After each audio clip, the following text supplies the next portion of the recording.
अहिले पार्टीका विद्यार्थी नेताहरू जबरजस्ती रोडमा किन आइरहेको छ यो कुरा कसैले सोच्नु भएको छ? अहिले सरकारले राम्रो काम गरिरहेछ, त्यो पनि रोडमा आइरहेछ। अहिले पुराना पार्टीका नेताहरू विद्यार्थीहरूलाई ब्ल्याकमेल गरिरहेछ। अहिले तिमीहरू रोडमा जाँदैनौ भने कलेजमा चिट गर्न पाउँदैनौ, आफ्नो दादागिरी देखाउन पाउँदैन, गुन्डागर्दी देखाउन पाउँदैनौ, अगाडिको कुनै हामी सिट दिँदैनौँ। त्यो कारणले यिनीहरूले जबरजस्ती रोडमा आइरहेको छ।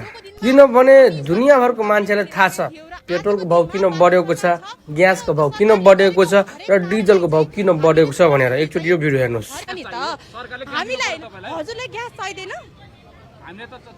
हरेक नागरिकलाई आजको दिनमा जुन समस्या आइरहेको छ त्यो समस्याको विषयलाई लिएर हामीले बोल्दा यहाँ कसरी गलत छ ल भन्नुहोस् त।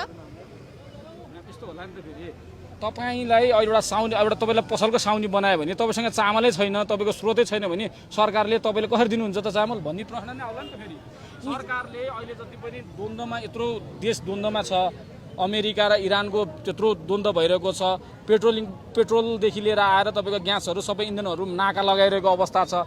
सरकारले न हाम्रो इन्धनहरू त्यो तपाईँको भण्डार गर्न सकेको छ, न पेट्रोलियम पदार्थ भण्डार गर्न सकेको अवस्था छ। अब आयल निगम यो सरकार आउनुभन्दा अगाडि नै त्यत्रो खर्ब घाटामा छ। अब यो सरकारले आएर चाहिँ अब हामीलाई चाहिँ फ्री गरिदिइहालोस्, यो गरिदिइहालोस्, त्यो गरिदिइहालोस्, सरकारले चाहेर बढाएको त होइन होला नि त। त्यहाँ के समस्या भएर त्यसको समाधानतिर लाग्ने कि सरकारलाई चाहिँ किन बढाइस् भन्नेतिर लाग्ने?